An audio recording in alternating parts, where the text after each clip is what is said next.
something that was embarrassing that happened in high school. And that was at like 3 o'clock in the morning. And I was like, why am I even thinking about that right now? That's like 25 years ago. I've never found a purpose, and I looked really hard. Like it Yeah. was very difficult for me to understand this. Have a read of it and just imagine yourself as when you read this, these words, when they flow and you read them, it's basically you're reading the word of God. How's it going, Danny? You okay? You got a Mm, candle today. really in the center. Can you hear me? Let's do a sound check. Yep, I can hear you. Can you hear me? Awesome. I can hear you, yeah, definitely. Awesome. How's your day been so far? Really good. Yeah, Awesome. how about you? Yeah, it's been good. Yeah, just I met one of my friends and we're just kind of throwing ideas out at each other about, fundraising and stuff. So yeah, we're just trying to help a community center out who's struggling. So we're kind of reaching out to other community centers to get ideas off them, like what do you guys do for revenue and stuff like that. Yeah, I saw your soup kitchen gangster. Yeah, I'm trying to do Awesome. that. So that's part of it actually. I feel like it's a need, especially where we have a lot of vulnerable people in the area. What I used to do when I moved here initially, I did like a food drive where people would donate, like stuff that's in the pantry, tins, Yeah, beans, things like that, and even everyday foods that people can only have within a week. So like milk, bread, eggs.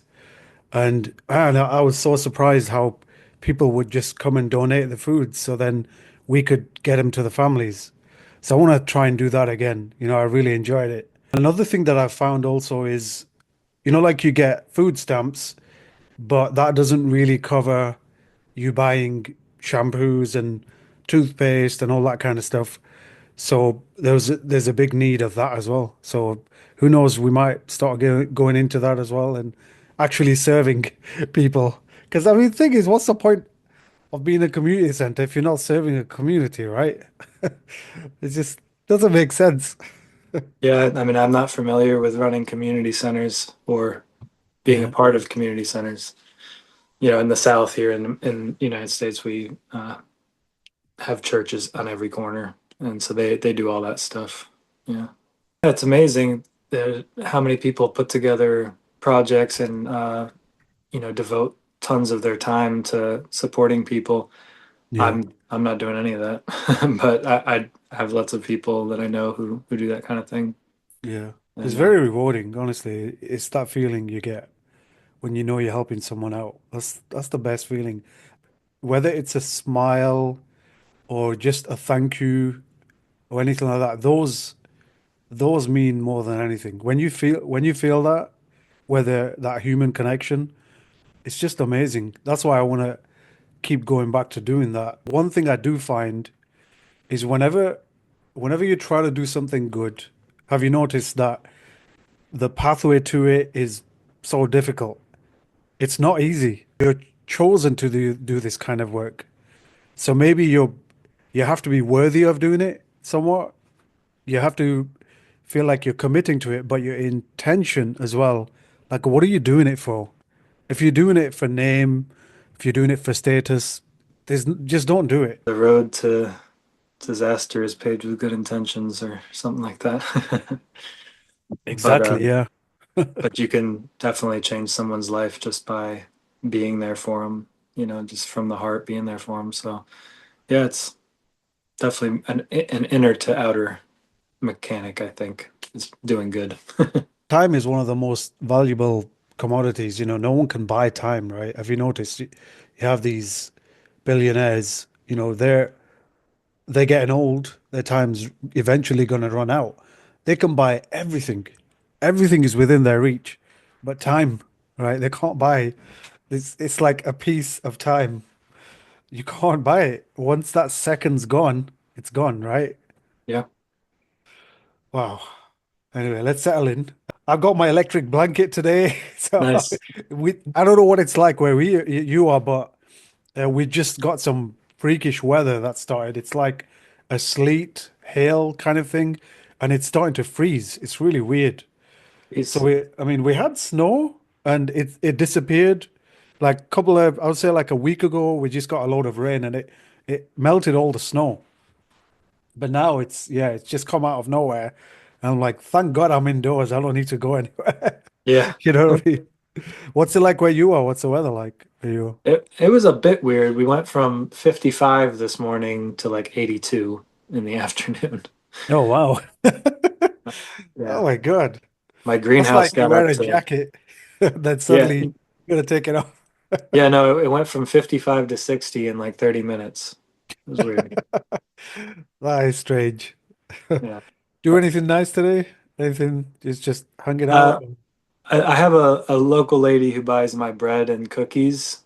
I make Wow, that's sourdough so bread cool. and sourdough cookies. So she Oh does a lot wow. of events on the weekends. Yeah. I got to make some bread and I'm trying out a new recipe. I'm fresh grounding some whole wheat so Yeah. that it gives kind of like more flavor. So that's my Yeah. excitement. Wow. I know Experimenting with my sourdough. sourdough. I heard sourdough is very hard to make, right? It's not just a simple throw it in and you gotta really work on it, right? It's more steps for sure. I wouldn't say it's Yeah. hard, but yeah, it's more Oh, steps. it's okay. Yeah, Yeah. because I remember watching a video and this lady was making sourdough bread and it wasn't like your simple, in a box, add some flour, like water and stuff like that, and Oh, no. give it a mix. It was a process, but when you look at the end result, it's like, whoa, that's cool, just the Yeah. consistency of the dough and how beautiful it looks. Yeah.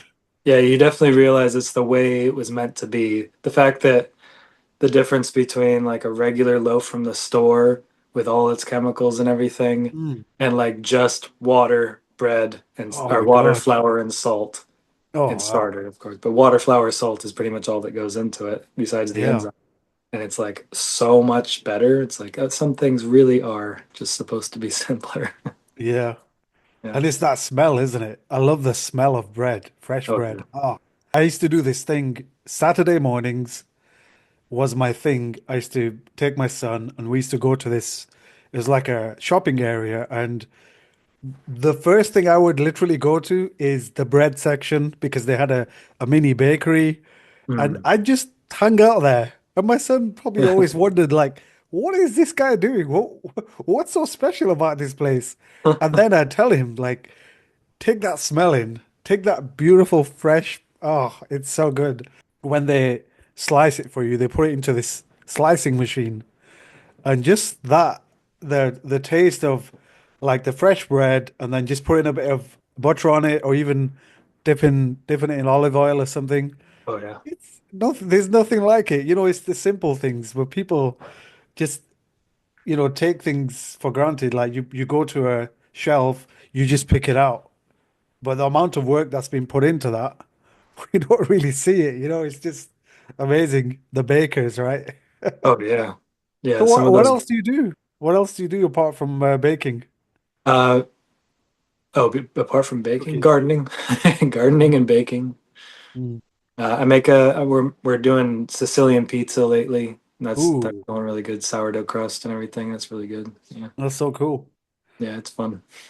I like that. I mean, gardening, it's that in itself is therapy, man. I don't know about you, but I love it. Like you getting your hands in the soil and, moving things when they grow from seedlings to, when they start growing. That process, and the fruits or whatever vegetables that grow from it. It just tastes so much better, right? Oh yeah. Like, because I heard a lot of the stuff we buy from these supermarkets, they've just got all kinds of things sprayed on them, while they're growing, and you don't know what's. I mean, I guess I'll go for the organic option, right? Even though you're paying a bit extra, you know. But Yeah, they definitely select for beauty if they're gonna sell it. You know, you can't taste it at the store, so they have to select for beauty in order to compete. But that's right, not how plants work. yeah, They don't select for beauty when they're trying to thrive. So yeah, you that's end true. up with a less competitive breed or a less competitive evolution or genetic code. Right. um, which means, yeah, it doesn't have to have nutrients. It totally could. It just, some reason it doesn't very often have as much flavor and nutrients. I don't understand why, really. Yeah. Yeah. It's and have you noticed as well, like the seeds as well? So you look at some of the fruits or veg you get, some of it you can't even regrow. And I kind of think to myself, like, if you can't regrow from something you bought, there's got to be some genetic modification Oh somewhere, yeah, they do that for right? sure. Yeah. That's so weird, right? Isn't it? And it's like they were even talking about rice as well. Like some rice, you look at it, it almost looks like plastic. It's not Yeah. even real. So Yeah, that's just true. imagine what we're consuming or ingesting, right? Let's talk about today's topic. I want to try and get to know you more, and at the same time, I want to throw myself in here as well. You know, I want to try and get as vulnerable as possible. You ask me, I ask you, whatever it is, and we just be as free as we can, right? As honest as we can. Sounds amazing. Yeah, it sounds perfect. And I feel like even though there's a lot of vulnerability in that when someone is honest and truthful, but also there's a natural flow of the conversation. There's nothing blocking this conversation. There's no barriers. There's no prejudice. There's no discrimination. There's nothing. And I feel like the conversations need to be as free as that. I'll stick to what we said we're going to talk about. Obviously, we'll try and go into the inner realms and outer realms of the being and the self, and all that stuff. So let's let's do this. Yeah, you ready? Yeah, You that sure you're sounds ready? great. All right. So welcome back, Danny, to the Farooq Show. Obviously, this is like your second podcast. So I want us to kind of dig a little deeper and figure out who we are, what our life purpose is, why are we here? And sometimes we have this identity crisis. I want to go into that as well. I have that. And just kind of being honest, what we're trying to do is within this podcast, we're trying to inspire, challenge, and occasionally question your entire existence. As an example, the other day, I suddenly had this thought about something that was embarrassing that happened in high school. And that was at like 3 o'clock in the morning. And I was like, why am I even thinking about that right now? That's like 25 years ago. Hmm. So it's all these things that are stored in this memory bank. And it, whether it's our nervous system, whether it's the nerves, whether it's different smells and different scenarios that trigger these memories that are within us. And I think that's just amazing how unique we are. So I wanted to ask you, have you ever had a identity crisis so bad that almost changed you? Or maybe you had to relocate somewhere. So, things like that. That's what I want to talk about. So let's start with that. It's interesting. I don't think I've really ever given a serious amount of time to the who. Yeah. I've spent like immeasurable time on what and Yeah. how. I don't know if that's because I have like an engineering kind of mindset, or if it's because who is like totally undefinable, Yeah. like that's my perspective at least. I don't think we can define what a who is. Mm. Dr. Seuss tried, but I don't know if we have the capability of really saying, okay, that person Yeah. is specific and unique and defined, and nothing else can be that. A Platonic or a Socratic definition Right. of everything and only that thing. So every version of that thing, which is one person, Yeah. and only that person is this one thing. That's what a who would be. Mm. A who would be, if you could identify a who, it would be something where you could say, that person is that thing completely, and only that person is that thing. And there's just not, anything in the, at least in the many languages of Earth, Yeah. to to use to identify that.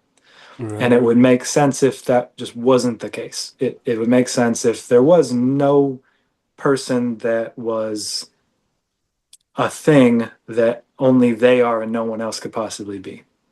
It makes Right. sense that we're a Venn diagram. Everyone has a bunch of overlapping qualities and attributes. And Mm. so yeah, I haven't spent a lot of time on who. How about That's you? interesting. Definitely interesting. And like I like what you mentioned there, especially when you're on this road of self-discovery, maybe, sometimes what you could do is you could maybe look at the mirror, and even though you're looking at yourself, you're never looking at yourself like the version that everyone else sees. Right. It's what is it? Is it inverted? I don't know what they call it, but you never ever look at your actual version of yourself through other people's eyes, Yeah. right? And so that kind of begs the question again, who am I? What am I doing here?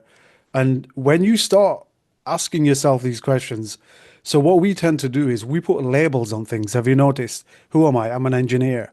Okay, I'm a husband, I'm a father, I work in this field. Okay, but that's not who you are. That's what you do. Yeah. So let me ask you. So be honest, again, look into the mirror for too long and just start questioning literally everything. Like, wait, do I even blink correctly? Do I breathe correctly? Am I really existing in this space, this mass? Is am I just a load of particles? I know you mentioned that in the previous, where we're just a bunch of. What did you mention? What was that word you mentioned? Quantum. What was it? I can't Oh, remember. vibrations in quantum fields, maybe. Yeah, yeah. Yeah. So it's I mean, like that's everything. Yeah. it's just we literally could be anything. So let's get personal. What's a moment in your life where you seriously struggled with your identity? It can be funny, it can be painful, or just straight up ridiculous. So yeah, can That's a you think great of anything? question. That is a great question. I feel like I probably struggle with it every day. I'm not identifying with the framing of the question, but I would say that every day I struggle to be more aware of, yeah, what I am and Right, what I guess I should say, if there is a who, it's the same who for absolutely everything in the universe. It's God, whatever. And I think I feel very fortunate that for some reason life circumstances put it in my brain from a very young age that that's it. That's the thing. That's yeah, all there is just figuring out what that is, right, whatever that God thing is, and trying to make sure that in line with it. I'm right, falling in line because I hate falling in line.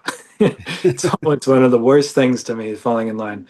And I always wondered why. I always wondered why I didn't like following rules. And I realized it's because I actually love falling in line with the thing. That is like deep in my soul. I really want to fall in line with the thing.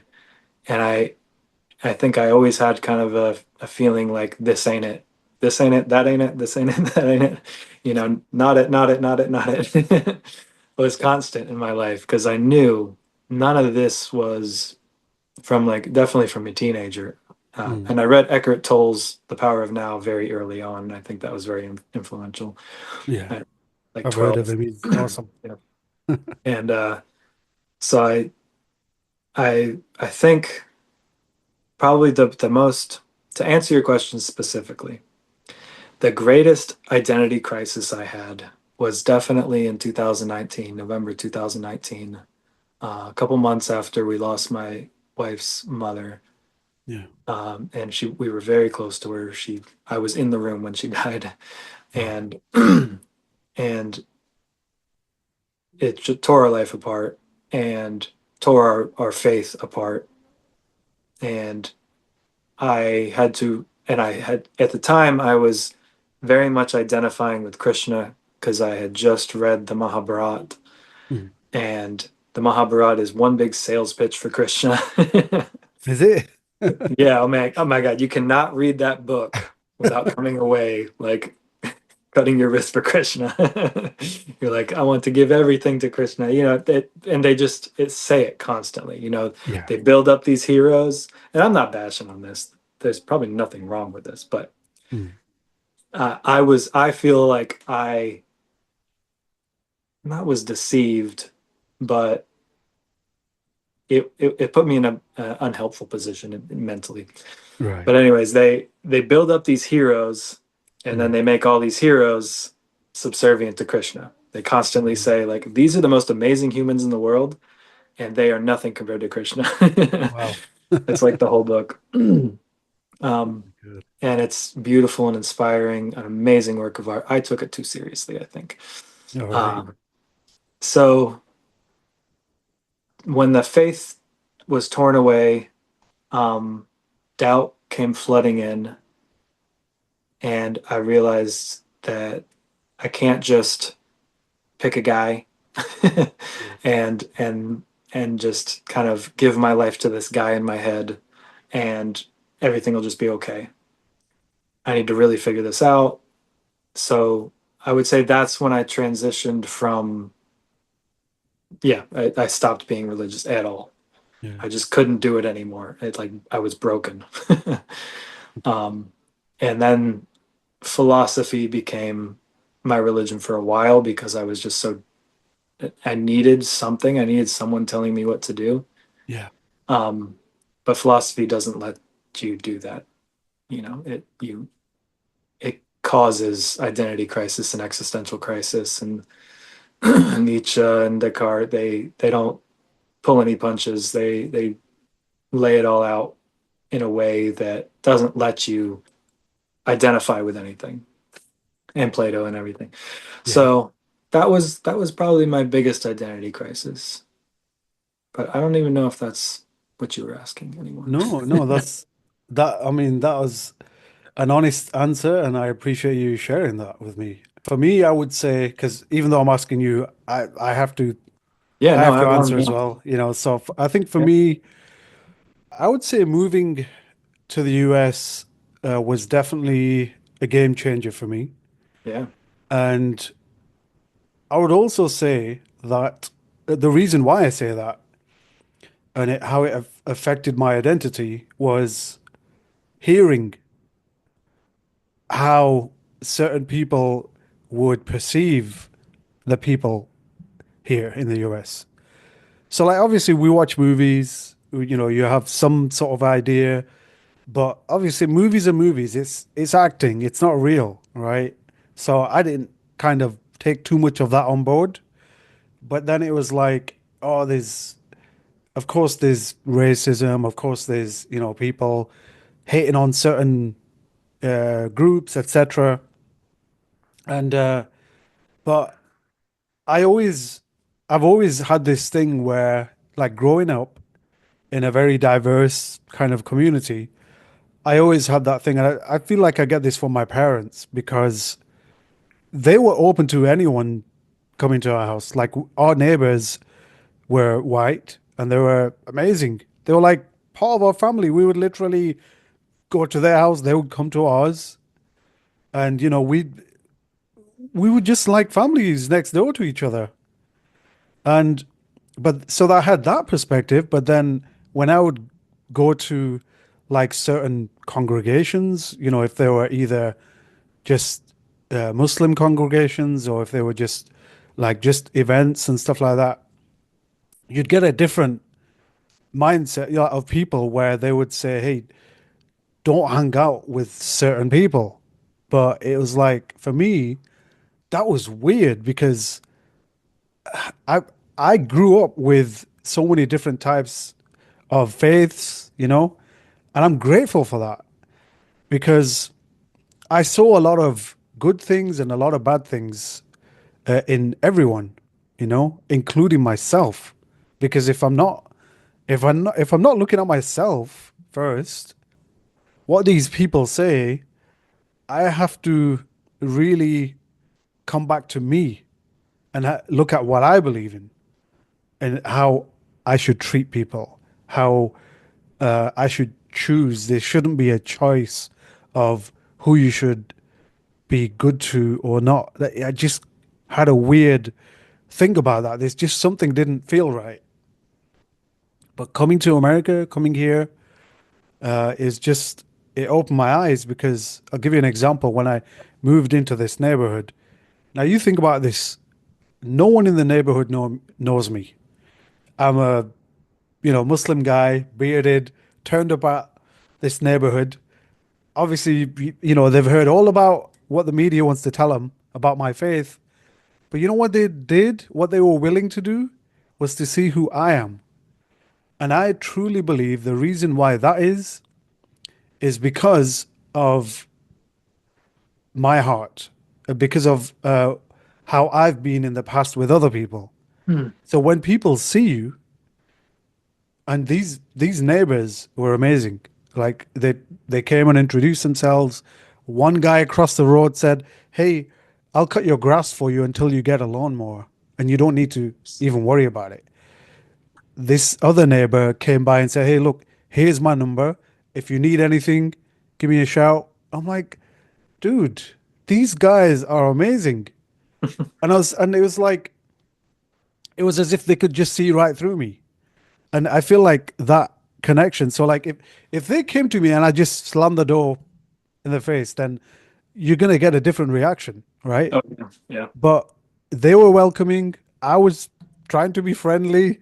They were yeah. curious, obviously, like, hey, oh my God, I love your accent. That was the first thing. Oh yeah, But it's like, and then you got talking. We got talking about where you're from, and but that was like a huge wake up call for me that you got to give people a chance, regardless of what you've heard. Unless you've tried it yourself, and unless you've been in that situation and you've interacted with people, whatever other people say, don't take too much of it on board.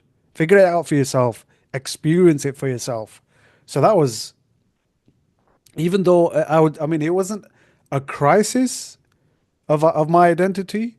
It was a kind of a wake up call that, hey, look, everyone deserves a chance. yeah, And don't get me wrong, I have had experiences where, people would look at me funny, or, I'd walk into, like, let's say I've got a couple of guys who I work with, and we just suddenly go to a bar at lunchtime. That's not somewhere where I would normally hang out.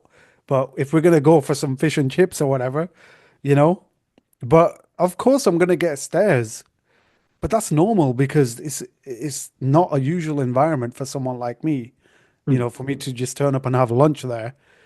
But still, it really depends on how you perceive your environment, how you react to it. It's important. If you're going to just give people horrible looks, then don't think you're not going to get any back. And even if you do, even if someone is going to try and mistreat you, just stick to who you are. Like, who am I? Who am I? I'm this person. Come back to that person. And that way, they'll receive you so much better. And if they don't, go back to, okay, why is this person like this? He's like this for a reason. He or she is like this for a reason. They've been taught something, right? No one ever wakes up or is born a racist. No one's ever born to hate another. It's learned behavior, isn't it? Right? Hmm. So the only way we can break that is by, giving people a chance, let them be who they want in front of you, whatever it is, but knowing that, okay, well, this came from somewhere. This self-belief came from somewhere. And it goes back to what we're talking about.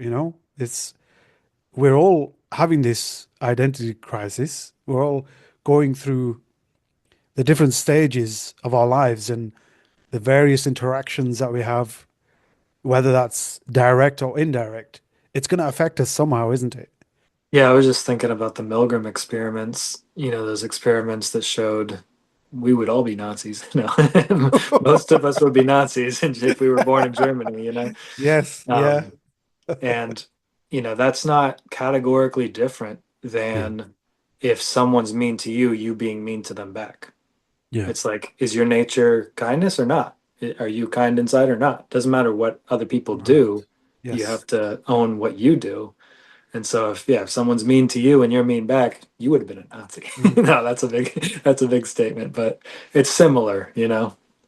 So you have to, yeah, I believe that it's very important to like you said, keep that pattern of goodness up because you're going to need it one day, Oh yeah. probably. If things do take a turn, Right. in society, you got to know who you are. It's more important than ever that you know who you are because it's so Right. easy to get pulled along in those kind of things. So let me throw you into this scenario then. Seems you said about things taking a turn, because you never know. It could happen. Yeah, I'm gonna throw you into this space of a zombie apocalypse. You know I was gonna say that, right? yeah. So you're in a situation where you've got supplies, you've got food, you've got ammo, obviously you've got to protect yourself, and a family just comes walking by. Uh, do you help them? Uh, I mean, on the face of it, yes, for sure. I don't believe I have enough information or could acquire enough information to Right. make life or death decisions. Yes. Yeah. But I do believe there is intelligence behind life and death. Mhm. Maybe they're the same intelligence, maybe they're two different intelligences. Maybe there's one for life and one for death. Yeah. I respect both equally Yeah. and uh, believe that they both have my greatest interest in mind, life and death. Yeah. So my current strategy for hard situations, which that would be an extremely hard situation because they could see our stuff and be like, oh, it'd be easier if we just killed you and took your stuff, Yes. you know? That's what um, happens in those yeah, zombie movies, right? for sure. Um, and I do believe there is a time to be violent and Yeah. there's a time to be peaceful. You can't Right. just be absolute about anything. Mm. Um, so I would have to try as hard as I can to get out of to not find an answer in my brain Mm. and try to find an answer that's from something greater than me. I mean, that's how Yeah. I try to handle everything. Especially in that situation, because you're obviously you're gonna have a trust issue because everyone's after taking care of their own. But if it was my last meal and there was a family there, I would want to share it. But if it got to a point where, like you said, they're gonna unalive you, first and foremost, before any interaction, just let them know that, hey, I come in peace. And if anything, let's work together. And if they disregard that, then that's on them, really, isn't it? You tried. Let's talk about purpose now. So that's kind of the next segment. There's so much pressure to, find your passion, and it's like a hidden, lost and found thing, at the gym, basically somewhere. So it's like real talk. Let's talk about finding balance. We talked about certain things, especially with purpose, passion, and just knowing where we fit, whether it's in our lives, in society, or just as a universal thing, right? I've struggled with that because a lot of the times I get thrown into different roles, and it's like, okay, where do I fit in here? I feel like I'm outcasted here. I'm okay here. I'm somewhat comfortable here, but like in, like different situations, whether that be work, home, community building, and that kind of stuff. Purpose. What's the one myth about purpose that people need to stop believing? Maybe let's start with that. And my favorite thing is if you love what you do, you'll never work a day in your life. I know it sounds cliche, but what do you think it is? The biggest myth about purpose, from my perspective, is that it exists. Wow. Yeah. Yeah. I don't know if we want to go here. Yeah. So what is it then? What are we here for? Like what are we just here to podcast? What is it? Well, we have to break. I think we have Interact. to break down Let's purpose. do that. Yeah, because my definition of purpose might be different than other people's. Sure. But from my perspective, if you say you have a purpose, Yeah. that means something external to you Yeah. has some control over you or some influence over you and is trying to push you in a certain direction, right? Right. That's Right. really what you're trying to find. It's like, okay, something outside of me, let's say Mm. God, if we want to Yeah. be idealistic about it, is God's like, I want you to do this thing. Mm. And if you don't do that, you suffer. If you do that, I'll give you grace. Yeah. um, I haven't seen any evidence that God cares. And people have a really hard time with that Yeah. because if you have lived long enough, you see that the universe and the world and the people in it are generally good. It's a Mm. generally good thing, this world we live in. At the core of it, it's good. In its natural form, it's good. Nature's beautiful. The universe is beautiful. If I leave myself alone long enough and stop, being stressed, I feel good. If I just Yeah. stop doing anything, I feel good. There is an inherent goodness to everything. Right. So I think what we do is we take that intuition that the universe is good, which I think is totally correct, Mm. and we say, that means I'm meant to do something good. So purpose and meaning go hand in hand here. And that thing I'm meant to do is my purpose. Mm. The problem with that is meaning is metadata. You know what metadata is. Yeah, I do, yeah. This video is going to have a little bit of data with it saying when it was taken, maybe where it was taken, what Right. device it was taken on, things about it Mm. that are extra and aren't it. Mm. These things are not actually the video The itself, the video. pixels of the video. You could Right. get rid of them and the video would still be fine. Maybe things would have a hard time playing the video, but it Yeah. would still be fine. You could figure all that stuff out from the reality of this video. Mm.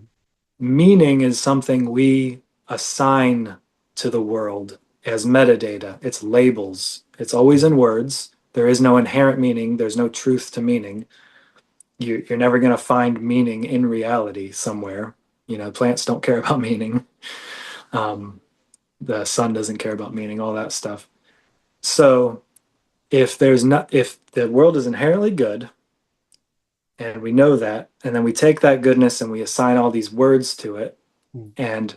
and from those words we extrapolate some kind of plan, which is really all a purpose is. It's like this is the path I'm supposed to be on. This is what I'm meant to do. I believe that everything after the actual reality of the situation, the inherent goodness, is all in the brain. It's all made up. It's all in words. Words are all made up. So I believe it's something we fabricate to comfort ourselves mostly. There's other reasons to do it, Yeah. ambition and all these things, pride. Uh, so I've never found a purpose, and I looked really hard. Like it Yeah. was very difficult for me to understand this because I have a bit of a narcissistic tendency, and what narcissists need is some kind of reasoning Yeah. about why they do what they do or why they did what they did when they hurt someone or Right. something like that, or why someone hurt them and Right. that's has nothing to do with what they did, but is someone else's fault. So it was a very very difficult process for Mm. me to remove this dependence I had on meaning and purpose. Yeah. I still have it. It's still in the back of my head for sure. I still am like, I'm doing this because it could mean that I'm this great person, or I'm doing this because it could mean I go down in history or something. These things still are ingrained in my subconscious very deeply. Yeah. Um, but yeah, I have seen immense benefits from trying as hard as I can, as much as I can, as often as I can, to remove any concept of purpose, any concept of meaning, to remove all the metadata in my life so that I can focus completely on what is real and true in the moment. Yeah. Um, and it's possible to do that completely in today's society. You Yeah. know, you think of, you remember that movie Nell by chance? No. No. Who was in it? It was Liam Neeson and who's that Contact actress? Can't remember her name.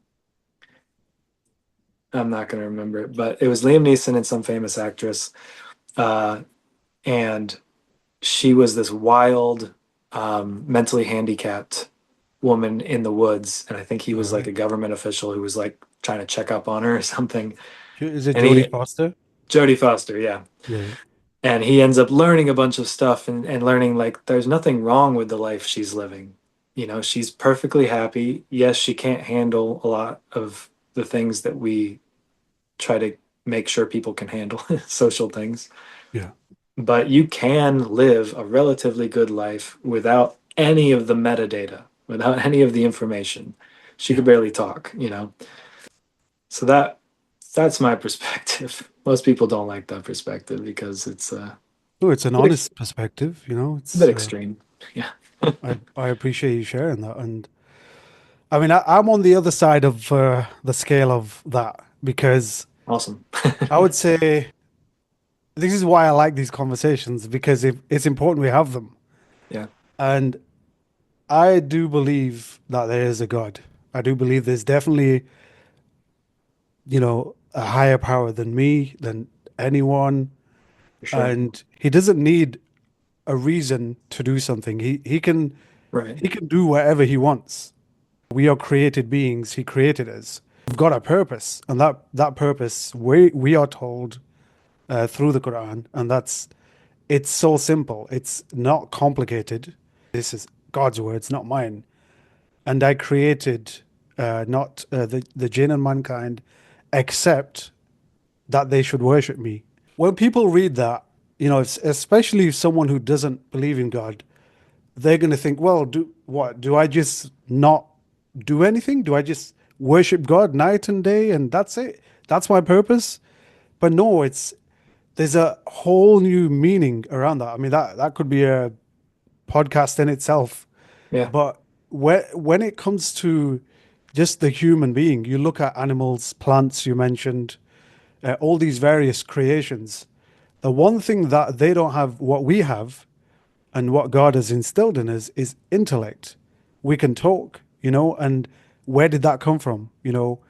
We can, we were created from a sperm drop, but just a little coagulated little thing that just started forming, that happened. It didn't just happen, and obviously like when you grow up, you look at all these things, biology class, you sit there and you're looking at this picture and it's like how it develops from an embryo to various stages.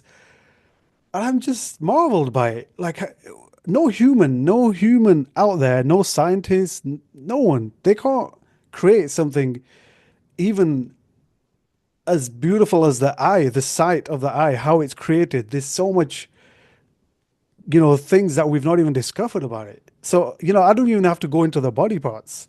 Dude, I'm just talk about the eye, the retina, that like that in itself. And I think to myself, he's taking care of me, and it's not like, yes, some people would think that it's a control aspect, but I believe, and what we believe is the things that we are forbidden from doing, they are forbidden for a reason. So I'll give you an example.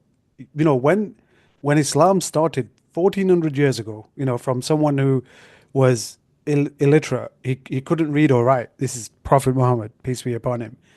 And the Quran was revealed to him across 23 years of his life.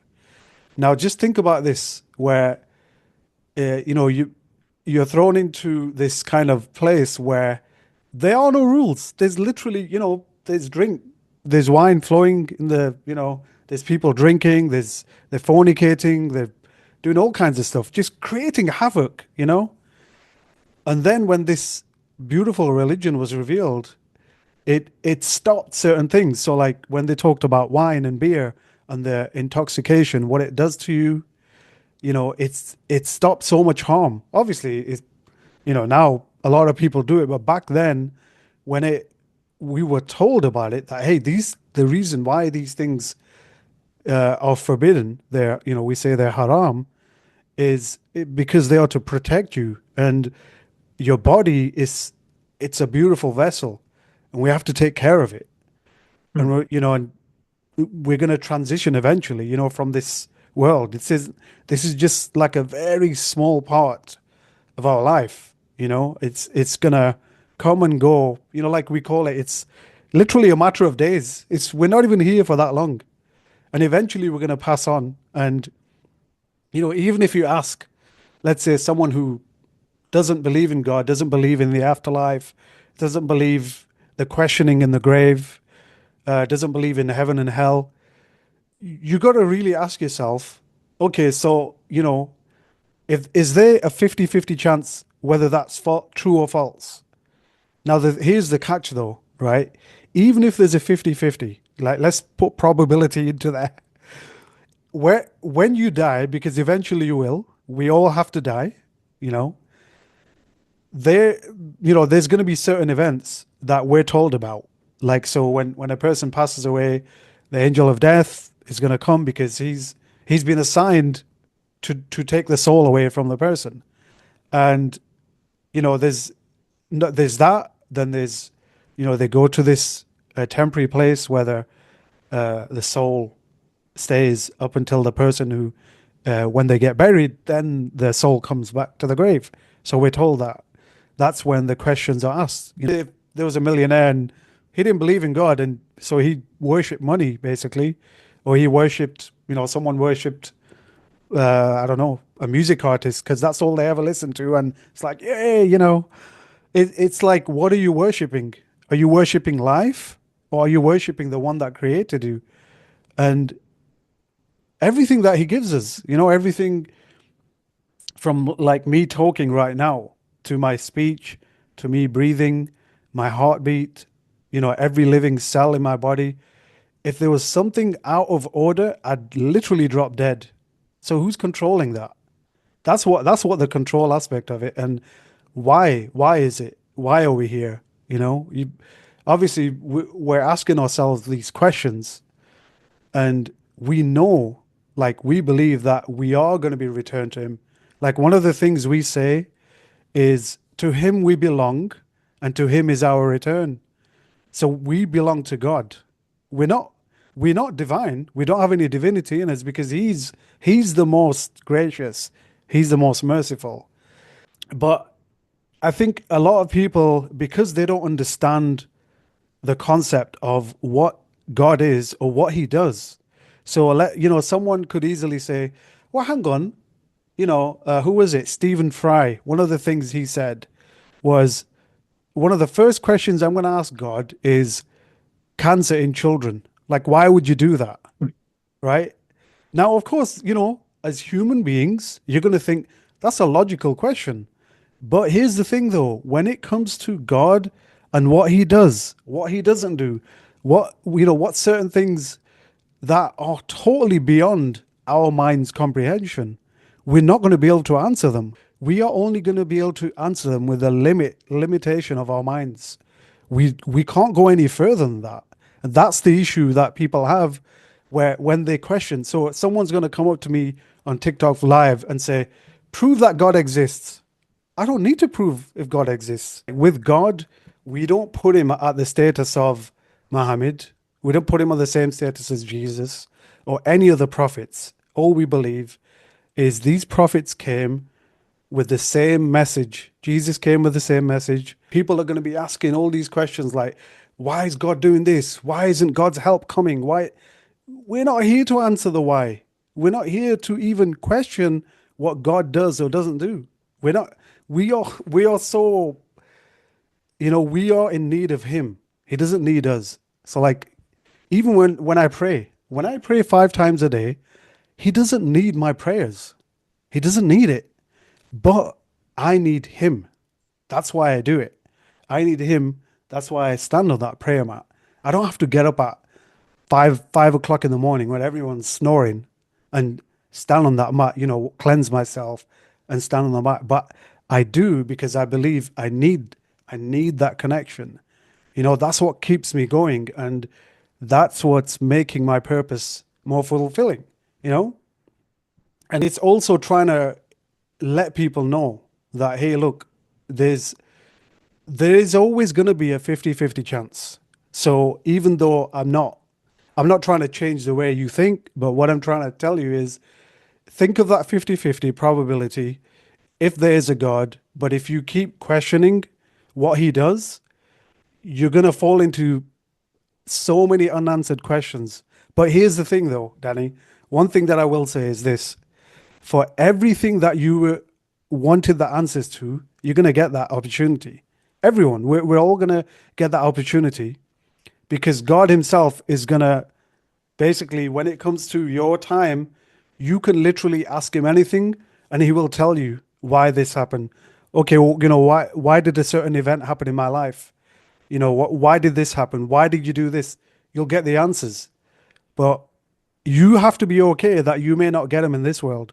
That's what you got to really think about. Are you okay with waiting for that time because it is going to happen? You are going to be allowed that interaction, and everything will be revealed, right? I'm not saying he's like a magician. Obviously, a magician never reveals his tricks. This isn't about trickery. This is about real life. This is about, you know, hey, Danny, hey, Farouk, you were just put on this earth as, people to take care of it, to look after each other, to be kind. Just, it's simple. And you know what? People throw Islam, Muslim, as totally different things. They portray it as different, but it's simple. It's just basically one person submitting to the God that created him, and he knows that eventually he's going to go to him. That's it, and that's all the other messengers. They basically were sent for the same thing. Hey, live your life, have a fine balance. You don't have to go to mosque and church and live there. You don't need to do that. You gotta have a balance. Don't pray too much. We're told not to pray too much. We're told not to sit there and chant like constantly because it can mess your head up. I'll give you an example. One of the guys in the Prophet's times, he was in the mosque and he would literally constantly spend hours on end, praying and praying and then the Prophet asked him, Prophet Muhammad, like, what do you not have a wife at home? You've got those responsibilities. That is also part of your worship. Helping the needy, that is also part of your worship. Spending, from the money you've got, giving to charity, that is also part of your worship. So everything we do is literally that purpose. When God says worship Him, it isn't just, I put my head to the ground 24/7 until I leave this world. It's not. It's living and walking and acting on everything, that He has created us for. And we can do it. We can easily do it. uh, it's interesting to me. I have a hard time with time Yeah, because and I want to know your perspective on this. sure. At some point, Muhammad wrote that stuff down. Yeah. No, he didn't write it down. No, he didn't write it. It was revealed to him. It was what we call wahi. It's not coming from him. It was revelation. That's what made him. So remember what I said. He was illiterate. He couldn't read or write. Oh, okay. So the Quran itself, I don't know if you've ever read it. I would advise you to read it. And what I For would sure. do is, with that in mind, that a person who's illiterate, can't read and write, could not have written this. He could not have. And there were witness to people around him who basically knew he couldn't read or write. And obviously, it wasn't just revealed, you know, there and then. It was revealed over 23 years. I think that's right. But it was wahi. It's nothing of his doing. It's God basically revealing it to him. And then eventually, what the people would do, they would memorize the verses and they would write them down on tablets.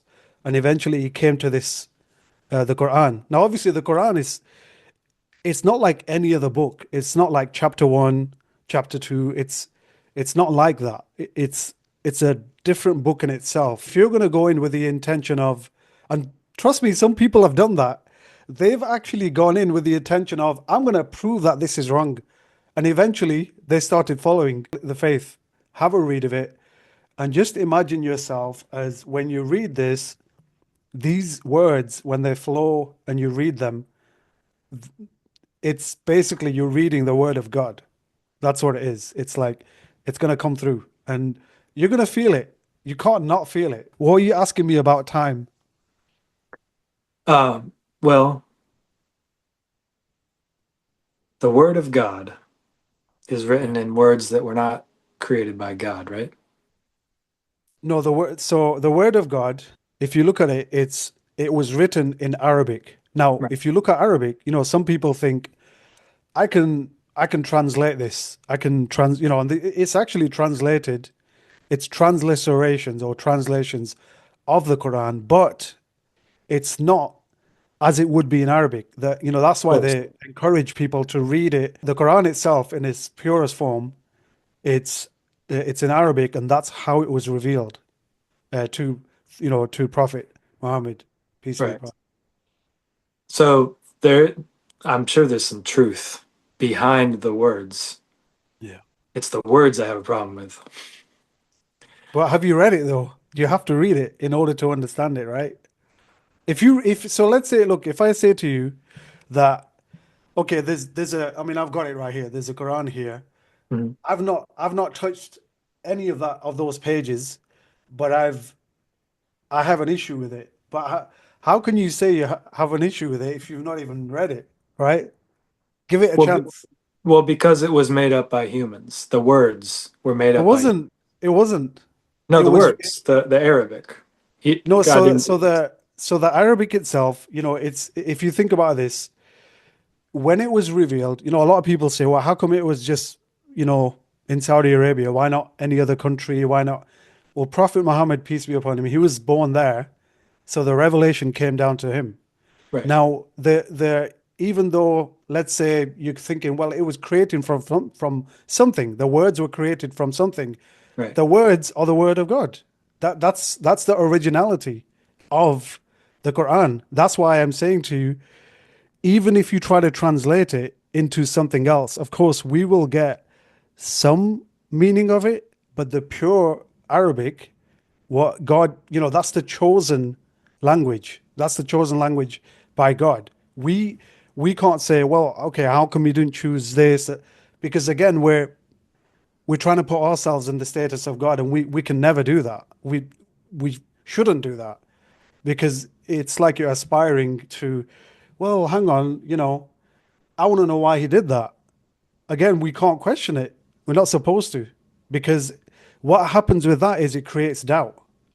It creates doubt. And then when you have doubt, you're not going to be open with reading it. So be open with it. And trust me, you'll see. Well, like you said, I think we have opposite perspectives here Yeah. because It's good to, honestly, it's good to. And yeah, honestly, for sure. I respect everything that you say. But like I mentioned with the perspective of giving people a chance, regardless of Mhm. who they are, I believe we should give God a chance. Because if anything, I can say to you, with all the stuff, all the things that have happened in my life, without God, without the knowing what my purpose is, without having that connection in Him, with Him, man, I don't know where I would be. But the thing is, it's easy for me to say that because I was born Yeah. a Muslim. I was born into this faith. It's easy for me to say that. But Mhm. I also know people who have been on this self-discovery journey, like yourself, who've just literally tried quite a lot of faiths and they actually picked up the Quran and they started reading it. And sometimes they just said, well, I've read it, I put it down, and that's it. Right. Mhm. But they actually read it. But also what we also have, what we believe is even when before we are born, before we are put into this world, we already know we've got this, we all have this moral compass, which is a belief in God. We have it. In our mother's wombs, we already believe in God. And in fact, I'll go further to saying this, that we are also told, and this is, again, not my words, none of this is my words, that 50,000 years before any of the creation, we were all attesting to this. That when God asked us, "Am I not your Lord?" we said yes. So we've already attested to it. So all we're doing now is when we transition and we come through the mother's womb, obviously we come into this world, we already know it. It really depends on what families you're born into. If you're born into, whatever faith, it doesn't matter. But eventually, when you start searching, and everyone will come to know who God is, everyone will come to know that He's the one creator. All of us eventually are going to come to know of God and worshiping Him alone. Now, for those who are born and never have that information, they're exempt.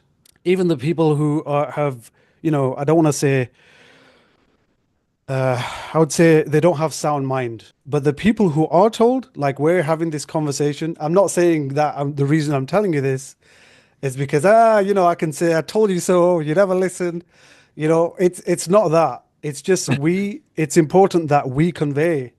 We're not preaching, we're conveying. And if they listen, if people listen, they listen. If they don't, they don't. So of course I respect your views and your honesty, in this. But yeah, I do believe I'm gonna meet my Lord one day. And I'm looking forward to it. Yeah, I'm and looking when forward I to meat him, he's gonna point to this moment and be like, "See, I told you, and you didn't listen." But honestly, he's more merciful than the wrath, of course, is there. We do believe that there is punishment, right? We can't even say they're going to be punished.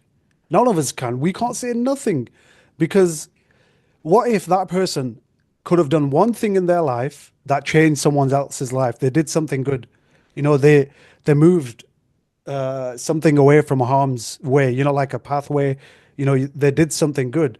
That could be that's how God is kind, where He will look at literally every single action that you did throughout your life. We're accountable.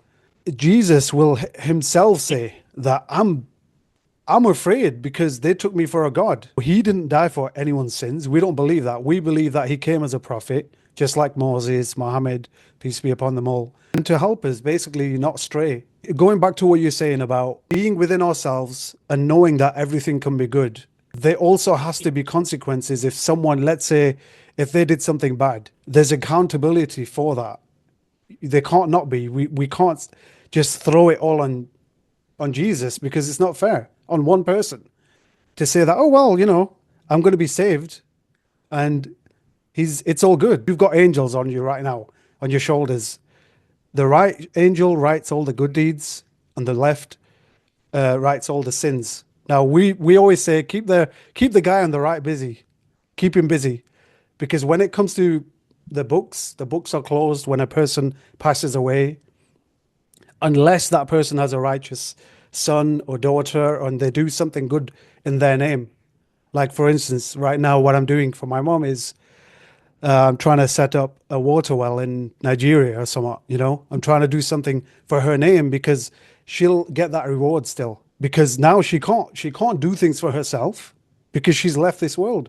But the living children can do something because we call it sadaqah jariyah, a good deed that every time someone uses that well, she's getting rewarded for it. We're not here to accumulate wealth. Of course, if God gives us wealth, we use it in the right manner. We don't just be miserly with it.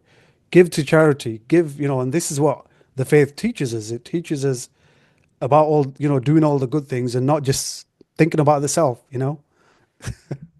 Yeah. What is your perspective on the princes like Saudi Arabia and stuff? Ooh. Well, again, when it comes to leadership, it's all about accountability. It's not about what I think. It's about, okay, this guy, whether I agree or disagree with what he does, he still has to think for himself that I'm accountable and I've been given this trust of this, running a country. It could be anyone, it could be a prime minister. So you've got that trust and it's there for a reason. Are you going to use it or are you going to abuse it? And it's up to you, right? You have that conscience that one day you're going to face God. You better make sure that you've done good. If you haven't, then you're going to have to answer for that. Again, it all boils down to accountability. And that's what keeps me sane. It keeps me going, knowing that everything that I do, every action, even if I try and, let's say, if I hurt someone with my words, I'll ask for forgiveness before I lay down in my bed because I don't know if I'm going to wake up tomorrow. There's no guarantee. People are leaving this world young. When you grow up, you think about death as like, oh, when you're 60, 70, that's when you're going to die. No, we could leave at any time, right? So what are you leaving behind? We believe that we should live in two realms, one foot in this world, the other foot in the hereafter when you leave this world.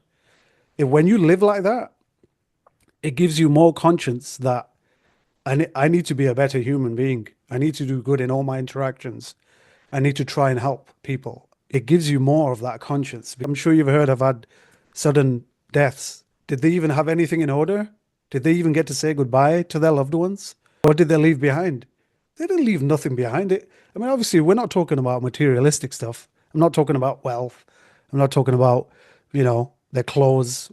All that's eventually going to get inherited somewhere, whatever. But when a person is buried, and the family walks away, you got to think about, okay, this soul that's there now, what have they got left?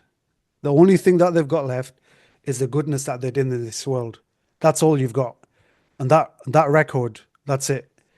And you're hoping that you've got family who are praying for you. If you're on the other side of that and you've done a lot of bad things in your life, you got to make sure that you've got someone praying for you because it's not going to be good for you. People don't like talking about death. I said I love it. Yeah, so I mean, it's before we set out on a journey, any sort of journey, when it comes to discovery of the self, you got to always ask yourself, you got to always submit to something that is higher than you, that is powerful than you. I feel like some people are struggling with that, but even though they already know the answer, I feel like you already know the answer. But I honestly do too. It's so egotistical sounding and so yeah, it's so weird to say because I've prided myself on philosophy, question yeah, everything about everything. uh, But I honestly feel like I got that whole God thing figured out yeah, mostly, at least functionally in my yeah, life. I can apply God to my life and it's having the effect yeah, God is supposed to have in a right. life, I feel like. Yeah, weird. If I'm trying to figure who he is, who God is, right? We don't look at him as a human form. We don't look at him as we have the same hands.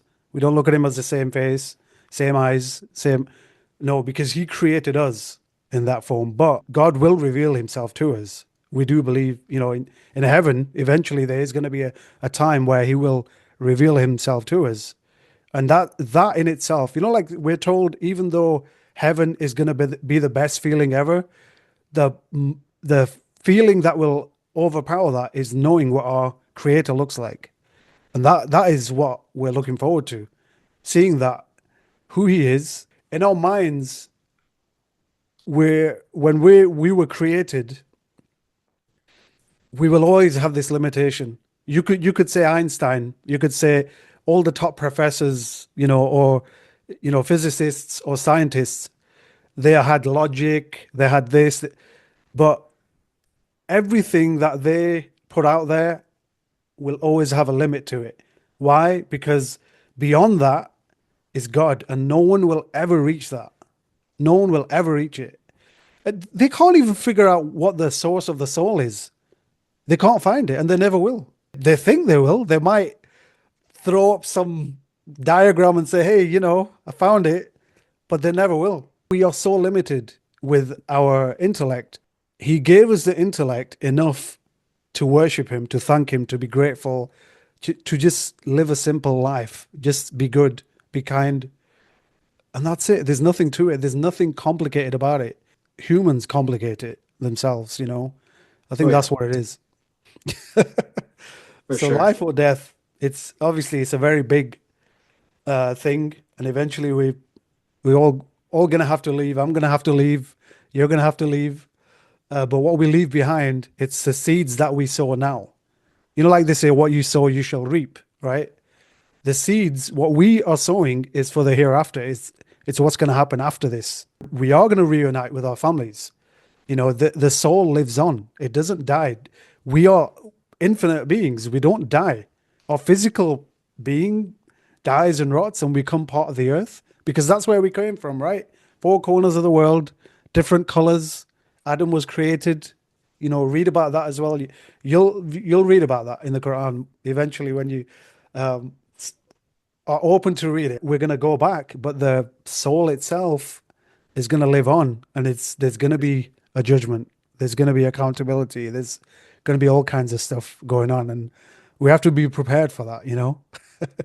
I'm glad we're sharing what our real thoughts are. You know, the fact that we're so diametrically opposed Yeah, from the religious, you know, conversation is awesome that we can have a conversation. I mean, yeah. I'm learning a ton about Islam that I didn't know, and that's invaluable for sure. You're welcome. We are way over 1 hour today. Yeah. I didn't even look at the clock. So apologies if I went over too much. Oh no, it's fine. Um, is there anything else? Anything you want to add? Because I was going to ask you a few other questions, but man, we went deep into Yeah. faith. Is there anything else No. you want to ask me? And I will try my Um, best to answer. But obviously, I always say if it's something that I can't answer, I'll direct you to the answer because I'm not a scholar. I'm not a learned scholar. I'm just a guy who's on my journey. That's it. I'm a simpleton. well, I definitely care more what you have to say and what you think about the subject than some scholar I don't know. All right, I appreciate that. So, But yeah, yeah. I guess I'd want to know what benefits Islam has brought to your life, if you can summarize that. yeah. I mean, I could. So for me, I would say straight off the bat, I would say is the uncertainties in my life that I've had for 45 years, and I don't question anything anymore. Whether in my perception, whether it's something good or bad, I leave it to God because I know He's taking care of me. He's got this. He knows what He's doing. I'm not here to question that. I'm just going to carry on worshiping Him, thanking Him, even when times are hard, right? I'm still going to thank Him. And that's your true test of faith because I've had a lot of times in my life where I could have easily gone the other way. I've had a lot of dark times. I could have gone into so many bad things, but I was saved so many times. And what I also tell myself is this for that minuscule moment of my life where I have a hardship, I always look at it as what about all the good times that I've had in comparison to that small moment? It outweighs everything good has just outweighed the small snippets of hardships. That's all I call them. So whenever they do come into my life, I'm just gonna accept them, acknowledge them, make myself aware of them, and still give thanks to him. You could be in the downest of, like the most worst place ever, but when you turn to God, it's immediately a best place ever. And that's where the light comes. Like I know when I put my head down, that's it. We connect to the earth that he's created and we bow down to him because he's, whew, man, he takes care of us, man. Yeah, Yeah. that's beautiful. And I know he's taking care of my mom. Yep. I know she's in good hands. I struggled with it a lot. Um, but I've never struggled with my faith because it's the only time you're going to struggle when it comes to God is if you're fighting with yourself, right? When you Mm. fight with yourself, you're stepping away from that realm of how majestic, how magnificent God is. And our minds can't comprehend his greatness. I've never drifted from that. Ooh, why is he doing this? Is this a punishment? Is this a lesson? Is this what do I need to learn from here? They're gonna remind you that you have to leave one day. This we're told to make visits to the grave occasionally, gravestones.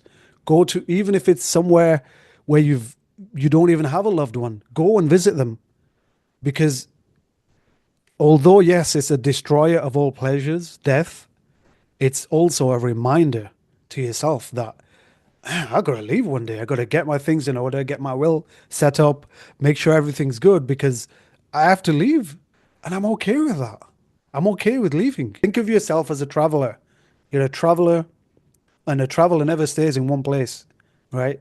From conception to the womb to coming here, and the next stage is the grave, and then accountability, and then your final destination.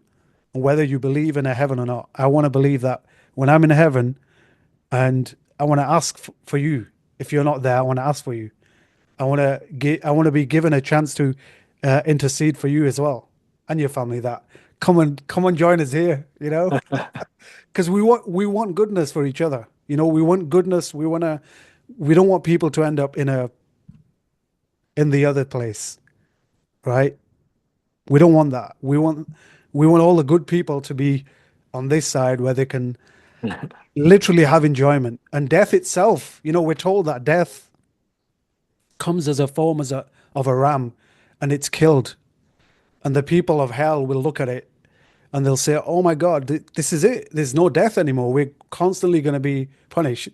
Whereas the people of heaven, they're going to look at this when death is abolished, they're going to be so happy because it's like, we're not going to die anymore. We're 33 years old. There's no ailments, there's no illnesses, there's no diseases. We're just going to live in pure bliss. That's the best feeling ever. And I'm looking forward to that. I'm looking forward to it. So that's what I believe. That's amazing. Yeah, I again have an opposite belief in that. What do you believe in heaven and hell though? What's Well, your take on that? I would say that you say that we're travelers, Yeah, and absolutely. I again, going back to the beginning, don't believe there is a who, don't believe there is me or you. Yeah. I believe we're trains, Mm. and God's the only traveler, and we are just vehicles for God. Um, but heaven and hell, we should probably do a separate podcast for that. But I went to a near death experience conference All where right. I talked to many people who have died and gone somewhere. Right. Zero went to hell. 100% of them experienced amazing loving bliss. Right. And my uncle died and had an out of body experience, Mm. and he didn't have much to say about it, but he didn't go to heaven or hell. So this near death experience thing is a little confusing, I guess. I think there's supposed to be a transition time. You said this earlier, right? Yeah, yeah. So It's it's like a called a transition barzak. time, The barrier, it's called a barzak, right? So when a person dies, purgatory. Yeah. they end up in that barrier and that door's closed. You can't come back. Once you've passed away, the barrier between this world and the next is called a barzak. And the heaven and hell thing, we're we're not going to experience where we're going to end up yet. We may see it. We'll probably see it. So when we pass away, when we're in that realm, when a person passes away, they're from immediately when they leave, the soul leaves the body, it goes up to a place called Alam al Arwah, which is like a soul place, where they, if the permission is granted, or most of them will start to see their other loved ones that have passed away, and they'll a caller will call out that person's name who's passed away, and the people who are related to that person will come running and embracing them, and they'll be asking them if they're okay. They'll be asking them how's so and so, how's this person from that family? How's that? How are they doing? Hey, did they graduate from college? Did they do this? And they'll be so happy to see them. And they'll be asking about other people who are in this realm. And then what happens is when the person is buried, that soul goes back to the grave. And when it goes back to the grave, obviously the funeral processions take place. And then from there, after a certain amount of footsteps, when people have walked away, two angels come to them. They sit them up and they'll ask them, who's your Lord? Who's this? Basically, three questions: who's this person, and what is your faith? Basically, all these just three simple questions. Now, I could easily say, "Hey, I'm going to learn the answers right now." But it doesn't work like that. You only know those answers based on your faith, how you lived. So you will sit up and answer those questions based on how you lived, who you worshipped, etc. And then from there, based on the answers to those questions, you're going to be either shown a glimpse of your uh, home in paradise or where you could potentially end up, which is hell. There's two alternatives you're going to be shown. So I know, like, obviously with the near-death experiences, they are not going to experience those, like heaven and hell, or whatever they experience. They may see glimpses, but they won't be in it because the accountability hasn't taken place yet. The end of the world hasn't taken place. Resurrection hasn't taken place. We haven't been brought back yet. So we will only be told, like when we're in our graves, that this is where you're going to end up. So if it's heaven, we're basically told that the grave expands and it's as far as the eye can see, and this beautiful scent from heaven will come, and you that person will basically enjoy that. They'll just be chilling in their graves, like chilling, like, oh, this is amazing, and they'll be shown where they're going to go. And that person will literally say, "When's the end gonna come? When is it coming? I wanna go to my home in heaven. I wanna go." But whereas the other perspective, the person who was evil, who did bad things, who harmed people, who committed sins, or one of the biggest things is aspiring partnership to God. So if people who are saying Jesus is God, that they need to make sure that they do their research, because he himself never said he's God. He never said he's God. He ate like us. He basically did everything like a human being. Who was he dependent on? He was dependent on God. Who did he pray to? He prayed to God, therefore he isn't God. So that's why I was saying about when it comes to the intercession, Jesus, peace be upon him, when they come to him, he's going to say, I'm worried about myself. So God isn't this, oh, you need to do this and you need to do that, and I will punish you. He doesn't want to punish us, dude. He does not. He doesn't. We just have to live good lives, be kind to each other, and just turn to him because we need him. That's it. It's simple. You know? I hope so. But for my sake, I hope that's all there is to it, because that's all I'm trying to do. Yeah, you're on the right path already. You just got one little jigsaw puzzle, and that's it. So just drop everything, all your thoughts, whatever you've been taught, and just be open and read it. And even Danny, even if you came back to me and said, "Nah, I'm good. I read it. I'm all right." I'm okay with that. We have to remind you. If I didn't remind you, if someone asked me a question about God and I was just like, "Nah, get out of here," I'm gonna be accountable for that.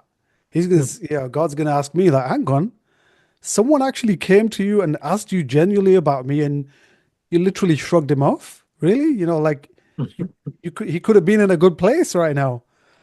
So I have to tell you these things and how it benefits my life. I don't drink, I don't smoke, I don't eat pork, the swine, the flesh of the swine. Even in the Bible, like, did ask Jesus when we see him, ask him, did he eat swine? No, he didn't. He never did. He literally told people, don't eat it. Jesus himself were given so many different miracles, right? But the thing is, people are missing that part, that He was performing miracles by the permission of God, just like Muhammad did. It was by the permission of God and the will of God. Just like what we're doing now, we're living, we're breathing, we're talking. It's all by the will of God. If God didn't will for us to have this conversation, it wouldn't happen. And believe it or not, it's written for you. It's written for me that we have this conversation today. It's written already. In So what are it, your thoughts on that? is it written in Arabic? No, it's written on the tablet. It's so basically before this earth was created, everything that you, Danny, when you're created, when you're gonna what kind of provision you're gonna have in your life, and when you're gonna leave this world, that's already written. You don't know it, I don't know it, obviously, but it's written Somebody knew it, in right? that tablet. God wrote it using, he ordered the pen to write, and he wrote, and the pen wrote, and that's when everything was written. We learn from each other by having these conversations. So I'm doing it. I'm good with that. Like, anything else you want to finish to wrap up on to conclude? Because I've No, taken way too much of your time. I'm so no, sorry. no, it's fine. No, this has been great. I love being able to do this, with somebody, have a conversation. And it feels like a platonic dialogue, you know? I'm glad you feel that way, and I love it. I love being honest with you because wherever is in my heart, I speak from the heart, and it's important that we do these kind of conversations because that's where the real person is going to come out. So I appreciate you for giving me that space as well. So thank you. No, thank you. This is awesome.